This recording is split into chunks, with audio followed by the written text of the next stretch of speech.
Mobile के grandpa को बताया गया कि यंग मास्टर का कॉल आ रहा है, क्या आप उससे बात करना चाहते हैं। फोन उठाते ही मोबाइल ने कहा, ग्रैंडपा आज का मौसम बहुत ही ज्यादा अच्छा है, हमने काफी दिनों से एक दूसरे को नहीं देखा। उसका ग्रैंडपा कहता है, ये तो रेयर बात है कि तुम्हें मेरा भी ख्याल आता है, क्या अब तुम फाइनली मेरे सामने झुकने के लिए तैयार हो। मोबाइल कहता है, आपने तांगशू के साथ ऐसा क्यों किया। उसका ग्रैंडपा कहता है, जहाँ तक तुम मेरी सारी बात मानोगे मैं उसे कुछ भी नहीं करूंगा। लेकिन यहाँ पे मोबाइल काफी सारे बॉडीगार्ड्स के साथ बैठा था और वो कहता है, आज आप जितने चाहो उतने बॉडीगार्ड्स को अरेंज करवा लो, मैं आपसे सिर्फ गन से ही बात करूंगा। उसका ग्रैंडपा गुस्से से कहता है, ये तुम क्या कर रहे हो, क्या तुम मेरे खिलाफ जाना चाहते हो। और फिर उसने फोन रख दिया और अपने आदमियों को बताया कि मोबाइल पागल हो चुका है, वो एक बाहर के लड़के के लिए अपने ग्रैंडफादर के खिलाफ जा रहा है, जाओ और सारे बॉडीगार्ड्स को अरेंज करो, मैं आज इस ग्रैंडसन को सबक सिखा के रहूंगा।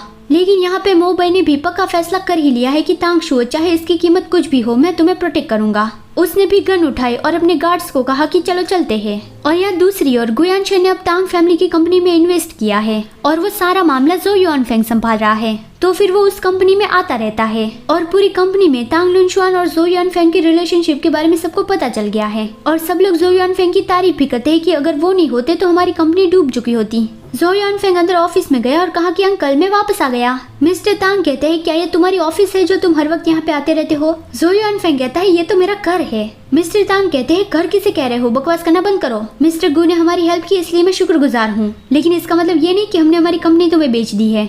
जो युआनफेंग कहता है, आप जानते हैं कि ये मेरा घर है, ये कहने से मेरा वो मतलब नहीं था। और हाँ, आज का दिन बहुत ही अच्छा है और मैं आपके लिए एक छोटा सा गिफ्ट लाया हूँ। वो मिस्टर तांग के लिए बहुत ही रेयर मिलने वाली चाय पत्ती लाया था। मिस्टर तांग उस चाय पत्ती के बहुत बड़े फैन थे। और जो युआनफेंग भी कहता है, अगर आपको ये अच्छा लगता है तो मैं और आपके लिए ले आऊंगा। मिस्टर तांग फिर से अपना वो रूड वाला चेहरा बना लेते हैं और गला साफ करने की एक्टिंग करते हैं और कहते हैं, थैंक यू, मैं भी तुम्हें इन दिनों देख रहा हूँ और ऑब्जर्व कर रहा हूँ और मुझे लगता है कि तुम एक बहुत ही अच्छे पर्सन हो, तो फिर मैं तुम्हें लुनशुआन से थोड़ी देर बात करने की परमिशन दे देता हूँ और उसके साथ कुछ ज्यादा करने की कोशिश मत करना। और उसे वो चाय पत्ती मिल गई, इसलिए वो अंदर से बहुत ही ज्यादा खुश थे। तभी तांग लुनशुआन अंदर ऑफिस में आया और कहता है, डैड क्या आप मुझे बेच रहे हो। लेकिन मिस्टर तांग को तो उसकी चाय पत्ती की ही पड़ी थी और वो चाय पत्ती लेके घर के लिए निकल गई कि इसे मुझे कहाँ पे रखना चाहिए। उसके जाने के बाद जो युआनफेंग कहता है, क्या तुम्हारा काम हो गया, आओ मेरे पास बैठो। तांग लुनशुआन का चेहरा लाल हो गया था और वो कहता है, अभी भी मैं काम कर रहा हूँ ना। जो युआनफेंग उसकी ओर अपना हाथ बढ़ाता है और कहता है, अगर तुम नहीं आओगे तो मैं वहाँ जाऊंगा।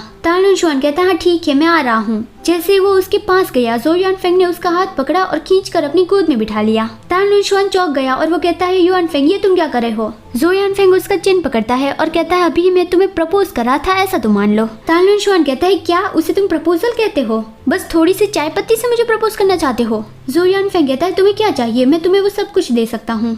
तांग लुनशुआन कहता है, अभी मैं काम की जगह पे हूँ तो मैं घर जाने के बाद इस बारे में बात करूंगा, ठीक है। जो युआनफेंग कहता है, लेकिन मैं अभी ही वो सच सुनना चाहता हूँ। तो अब तांग लुनशुआन के पास और कोई रास्ता नहीं था, वो जो युआनफेंग को अपने करीब खींचता है और कहता है, मुझे बस सिर्फ तुम चाहिए। फिर उसके बाद 1.5 महीना गुजर गया। तांग फैमिली की कंपनी अब बहुत अच्छे से चल रही है, लेकिन ये सब कुछ गुयानशन ने पैसा इन्वेस्ट किए इसलिए ही नहीं हुआ था। गुलिन को पता था कि इसमें मोबाइल का भी हाथ लगता है, मतलब कि मोबाइल ने भी तांग फैमिली की कंपनी को मदद की होगी। लेकिन गुयानशन की टीम को अभी ये पता नहीं है कि इन सब के पीछे मो फैमिली है। लेकिन गुलिन को ऐसा शक हो रहा है कि सारी बातें मिलाकर बस यही बात निकलती है कि इन सब के पीछे मो फैमिली हो सकती है। और मोबाइल ने अपने ग्रैंडपा को रोक दिया। लेकिन जो युआनफेंग समझ नहीं पा रहा था कि मैं तो उस बारे में खबरें देखता रहता हूँ, तो फिर उस बारे में मुझे खबर क्यों नहीं मिली। गुलिन कहता है, मो फैमिली तो कितनी बड़ी फैमिली है, तो फिर वो अपना स्कैंडल बाहर कैसे आने देगी। तभी गुयानशन टाइम देखकर जाने लगा और कहता है कि अब जबकि सब कुछ अच्छे से चल रहा है और किसी ने भी बीच में टांग रहने की कोशिश की तो फिर मैं उसे नहीं छोड़ूंगा और मुझे अब कुछ काम है तो फिर मैं अब निकलता हूँ। जो युआनफेंग कंफ्यूज था कि आखिर चल क्या रहा है, आजकल तो तुम हर रोज से जल्दी चले जाते हो। गुयानशन उसकी ओर देख के स्माइल करता है और कहता है, अपना ध्यान रखना, तुमसे कल मिलूंगा।